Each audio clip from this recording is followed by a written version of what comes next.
ഇത് മുഴുവൻ വർഷങ്ങളായിട്ട് തീയിട്ട് നശിപ്പിക്കുന്ന ഒരു പ്രവണത ഉണ്ടായിരുന്നു. അത് ഇപ്പോൾ ഈ പ്രസിഡന്റ് പറഞ്ഞ പോലെ ഈ ബോധവൽക്കരണ പരിപാടിയിലൊക്കെ ഒരു 90% അത് നിയന്ത്രിക്കാൻ പറ്റുന്നുണ്ട്. ഇപ്പോൾ സാർ പറഞ്ഞ പോലെ വേറെ കാര്യം, നമ്മുടെ മുകളിലത്തെ അതുകൊണ്ട് തന്നെ ഈ പുൽമേടുകളിൽ ഒരു പരിധിക്ക് പുറത്തോടെ ആൾക്കാർ കൂടി ചവിട്ടി നശിപ്പിക്കുന്ന ഇടപാടോ ഇപ്പോൾ തീയിട്ട് നശിപ്പിക്കുന്ന ഇടപാടോ ഇല്ല. പിന്നെ പ്രധാന ഭാഗത്ത് കയ്യാല വെച്ചാണ്, വെറും കല്ല് പെറുക്കി വെച്ച് മാത്രം, കരിങ്കല്ലല്ല, കല്ല് പെറുക്കി വെച്ച് മാത്രം നമ്മൾ മണ്ണ് സംരക്ഷിക്കുന്നു. അവിടെ വെള്ളം ഇറങ്ങാനുള്ള സംവിധാനം ചെയ്യുന്നു. പിന്നെ തോടിൻ്റെ തീരങ്ങളിൽ കംപ്ലീറ്റ് ഞങ്ങൾ 10,000-ഓളം ഈറ്റ ഇല്ലിയാണ് ഞങ്ങളുടെ സാധ്യതയുള്ളത്.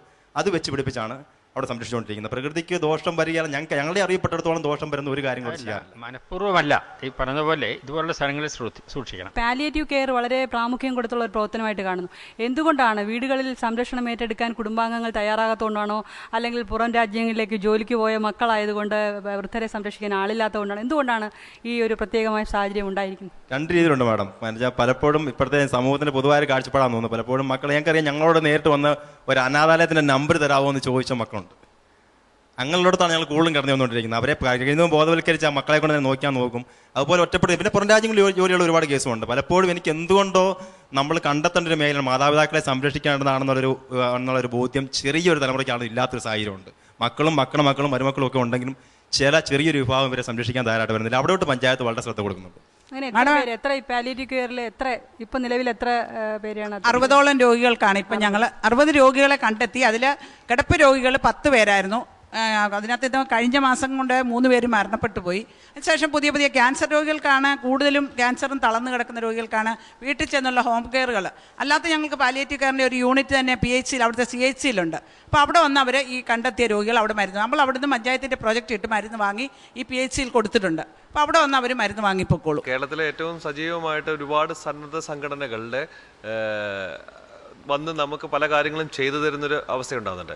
ഇത് ഇപ്പം സാറ് പറഞ്ഞ പോലെ ഒറ്റ കാര്യം നിങ്ങൾക്ക് പിടുത്തം കിട്ടാതെ പോയോ എന്ന് എനിക്ക് സംശയം ഉണ്ടായിരുന്നത്. കാരണം ഇതൊരു ഒരു ചെറിയൊരു വിഷൻ ഉണ്ടായത് മുന്നോട്ട് പോകുന്നത്. കാരണം ഈ ഭരിക്കുന്ന ഇപ്പം ഈ താൽക്കാലികമായിട്ട് ഈ 3 വർഷത്തെ 5 വർഷത്തെ എങ്ങനെയാണെന്ന് വെച്ചാൽ അത്രയും കാലം അത് കഴിഞ്ഞ് പിന്നെ വരുന്നത് പോലെ വരട്ടെ എന്ന് പറഞ്ഞൊരു ആറ്റിറ്റ്യൂഡ് ഉണ്ടാവുന്നുണ്ട് എന്നെനിക്ക് തോന്നുന്നത്. ഇത് പറഞ്ഞു വന്നപ്പോഴും അങ്ങനെ തോന്നിയിട്ടുണ്ട്. അപ്പോൾ അത് അതിനകത്ത് ഞാൻ ആദ്യം തന്നെ പറഞ്ഞു, ഒരു സന്നദ്ധ സംഘടന ഏൽപ്പിച്ചിട്ടില്ലെങ്കിൽ പോലും അവിടെ CDS സംവിധാനം സ്ഥിരമാണ്, ADS സംവിധാനം സ്ഥിരമാണ്, ട്രെയിൻ എടുത്ത നേഴ്സ് കൊച്ച് അല്ല. അത് പക്ഷേ ഇത് കഴിഞ്ഞ ശേഷം കണ്ടിന്യൂ ചെയ്യുന്നുണ്ടോ ഇല്ലയോ? കണ്ടിന്യൂ ചെയ്യുന്നുണ്ട്. അതാണ് വൈസ് പ്രസിഡന്റ് പറഞ്ഞത്. തുടർച്ചയായിട്ട് ഞങ്ങൾ 3 വർഷമായിട്ട് സാന്ത്വനം എന്നുള്ള പ്രോജക്റ്റ് നടപ്പിലാക്കിക്കൊണ്ടിരിക്കുക. അത് തുടർന്ന് വരുന്ന ഭരണസമിതി അതേ രീതിയിൽ തന്നെ തുടർന്ന് നമുക്ക് പോകാവുന്നൊരു സംവിധാനമാണ്. എങ്ങനെയുണ്ടായിരുന്നു ചർച്ചയൊക്കെ? കുഴപ്പമില്ല, നല്ല ചർച്ച, നല്ല ചോദ്യങ്ങൾ.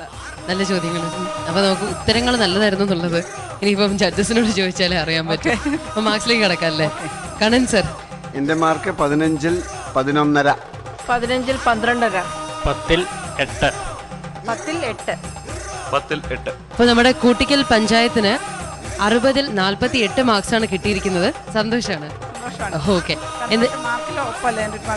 ഇങ്ങനെ ഒരു പരിപാടി പഞ്ചായത്തുകളെ പങ്കെടുപ്പിച്ചുകൊണ്ട് നടപ്പിലാക്കുന്നത് ഞങ്ങളൊക്കെ ആദ്യം കടന്നു വന്നാണ്. ആദ്യം ഇതെങ്ങനെ തന്നെ തയ്യാറാക്കി വിടണമെന്ന് അറിയത്തില്ല. അതെങ്കിൽ പോലും ഞങ്ങളുടെ അറിവൊക്കെ വെച്ചുകൊണ്ട് തയ്യാറാക്കി വിട്ടു. ഞങ്ങളെ സെലക്ട് ചെയ്തപ്പോൾ തന്നെ ഞങ്ങൾക്ക് അത് തന്നെ ഒരു സന്തോഷം. മതി, അത്രയെങ്കിലും എത്താൻ തീർച്ചയായും ഗ്രാമത്തിനെ ഇത്രയും പ്രേക്ഷകരുടെ മുന്നിൽ നമുക്ക് അവതരിപ്പിക്കുന്നതിന് സാധിച്ചു. അതേ ഉള്ളൂ. മാർക്കിനേക്കാൾ എല്ലാം ഉപരി ആ ഒരു സന്തോഷമുണ്ട്. മാർക്ക് കിട്ടിയതിലും വളരെയധികം സന്തോഷമുണ്ട്. തീർച്ചയായും കൂട്ടിക്കൽ പഞ്ചായത്തിന്റെ ഈ പദ്ധതികളെ നിങ്ങൾ സപ്പോർട്ട് ചെയ്യുന്നുണ്ടെങ്കിൽ അവർക്ക് SMS ചെയ്യുക. SMS അയക്കേണ്ട format GKE space KTKL space 10-ൽ നിങ്ങൾ നൽകുന്ന മാർക്സ് 537252 എന്ന നമ്പറിലേക്ക് അയക്കുക. ചക്കക്കുരു ഒരു കരുതുവെപ്പാണ്. വറുതി കാലത്തേക്കായി ഉണക്കിയ ചക്കക്കുരു നനവില്ലാതെ മണ്ണിൽ കുഴിച്ചിടും.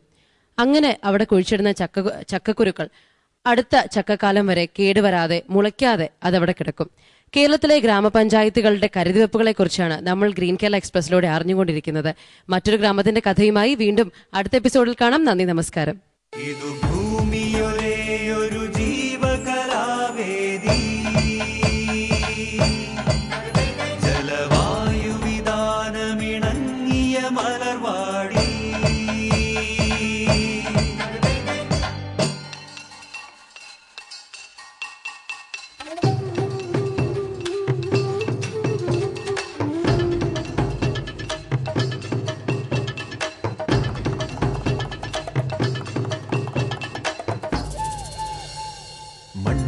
തെളിവിണ്ണിൽ കരിമൂടിയാകെ നിറഞ്ഞൊരു കാലം, ജീവൻ വിറയോലും ഒരു കെടുകാലം.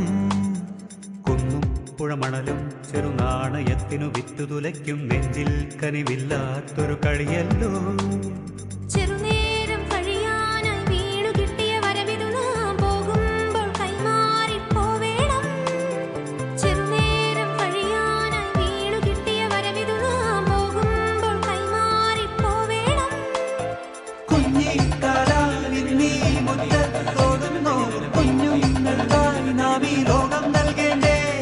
കുഞ്ഞിക്കാലാലിന്നീ മുറ്റത്തോടുന്നോ കുഞ്ഞുങ്ങൾക്കായി നാം ഈ ലോകം നൽകേണ്ടേ.